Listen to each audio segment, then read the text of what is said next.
ನಮಸ್ಕಾರ ವಿದ್ಯಾರ್ಥಿಗಳೇ, square thread external ಅನ್ನು ಕತ್ತರಿಸುವ ವಿಷಯಕ್ಕೆ ಸುಸ್ವಾಗತ.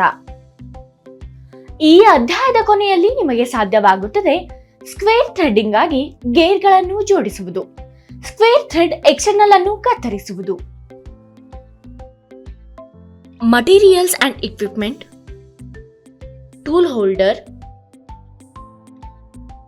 Cutting tool, lead screw or thread chasing mechanism,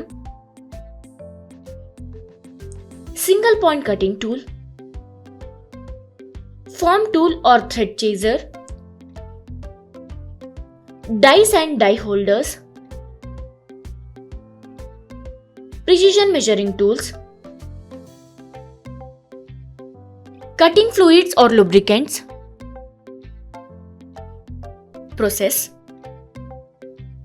job ಅನ್ನು ಫೋರ್ಜ್ ಆಬ್ಜೆಕ್ಟ್ ನಲ್ಲಿ ಹಿಡಿದುಕೊಳ್ಳಿ. ಎರಡೂ ತುದಿಗಳನ್ನು ಟ್ರೂ ಮತ್ತು ಫೇಸ್ ಮಾಡಿ ಮತ್ತು ಒಟ್ಟು 160 mm ಉದ್ದವನ್ನು ನಿರ್ವಹಿಸಿ.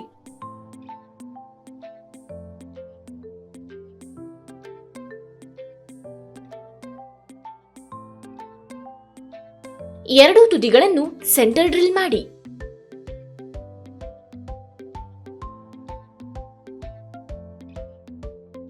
ಫೋರ್ಜಾ ಚಕ್ ಅನ್ನು ತೆಗೆದುಹಾಕಿ ಮತ್ತು ಡ್ರೈವಿಂಗ್ ಪ್ಲೇಟ್ ಅನ್ನು ಮೌಂಟ್ ಮಾಡಿ.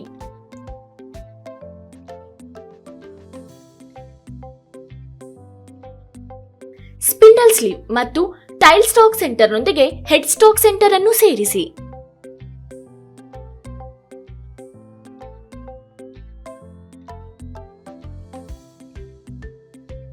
ಮಧ್ಯದ ನಡುವೆ ಸೂಕ್ತವಾದ ವಾಹಕದಲ್ಲಿ ಜಾಬ್ ಅನ್ನು ಹೋಲ್ಡ್ ಮಾಡಿ.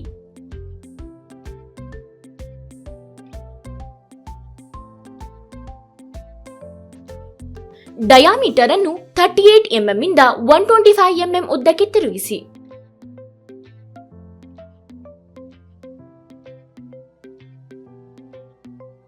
(24 mm ಅನ್ನು 35 mm ಉದ್ದಕ್ಕೆ ತಿರುಗಿಸಿ.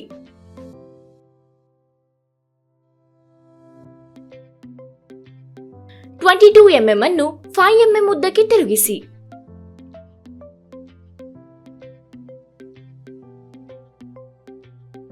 ರೇಡಿಯಸ್ R2 ಅನ್ನು 6 mm ಉದ್ದಕ್ಕೆ ಮುಗಿಸಿ. 10 mm ಡಯಾಮೀಟರ್ ಕೊನೆಯಲ್ಲಿ ಚೇಂಫರ್ 1x45 ಡಿಗ್ರಿ ಮುಗಿಸಿ.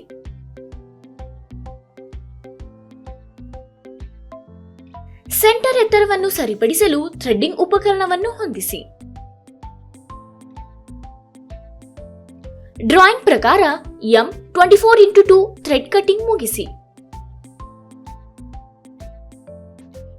ಜಾಬ್ ಅನ್ನು ರಿವರ್ಸ್ ಮಾಡಿ ಮತ್ತು ಸಾಫ್ಟ್ ಮೆಟಲ್ ಪ್ಯಾಕ್ ನೊಂದಿಗೆ ಸೂಕ್ತವಾದ ಕ್ಯಾರಿಯರ್ ನಲ್ಲಿ ಹೋಲ್ಡ್ ಮಾಡಿ. ಡಯಾಮೀಟರ್ 26 to 0.08110 mm ಉದ್ದಕ್ಕೆ ಟರ್ನ್ ಮಾಡಿ. ಡಯಾಮೀಟರ್ 22 mm 5 mm ಉದ್ದಕ್ಕೆ ಟರ್ನ್ ಮಾಡಿ.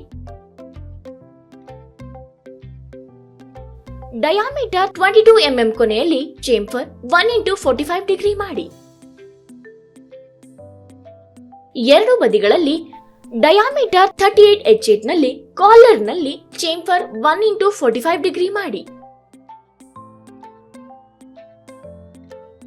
6 mm ಮತ್ತು R2 ಗಾಗಿ ಕೋರ್ ಡಯಾಮೀಟರ್ಗೆ ಅಂಡರ್ ಕಟ್ ಮಾಡಿ.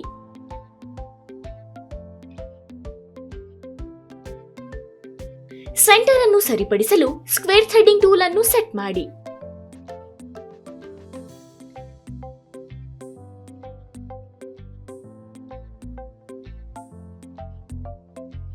(99 mm ಉದ್ದದ ಥ್ರೆಡ್ ಅನ್ನು ಕತ್ತರಿಸಿ.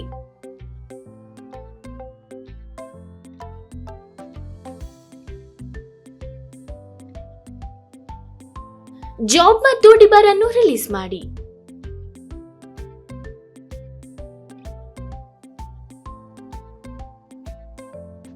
ಈ ವಿಡಿಯೋದಲ್ಲಿ ಸ್ಕ್ವೇರ್ ಥ್ರೆಡ್ಡಿಂಗ್ ಆಗಿ ಗೇರ್ಗಳನ್ನು ಹೇಗೆ ಜೋಡಿಸುವುದು ಮತ್ತು ಸ್ಕ್ವೇರ್ ಥ್ರೆಡ್ ಎಕ್ಸ್ಟರ್ನಲ್ ಅನ್ನು ಕತ್ತರಿಸುವುದು ಎಂಬುದರ ಕುರಿತು ನಾವು ಕಲಿತಿದ್ದೇವೆ. ನೀವು ಎಲ್ಲಾ ಪರಿಕಲ್ಪನೆಗಳು ಮತ್ತು ಅಧ್ಯಾಯಗಳನ್ನು ಅರ್ಥ ಮಾಡಿಕೊಂಡಿದ್ದೀರಿ ಎಂದು ನಾನು ಭಾವಿಸುತ್ತೇನೆ. ನಮ್ಮ ಮುಂದಿನ ವಿಡಿಯೋದಲ್ಲಿ ನಾವು ನಿಮಗೆ ಮತ್ತೊಂದು ಅದ್ಭುತ ಪರಿಕಲ್ಪನೆಯನ್ನು ತರುತ್ತೇವೆ. ಅಲ್ಲಿಯವರೆಗೂ ಕಾಳಜಿ ವಹಿಸಿ.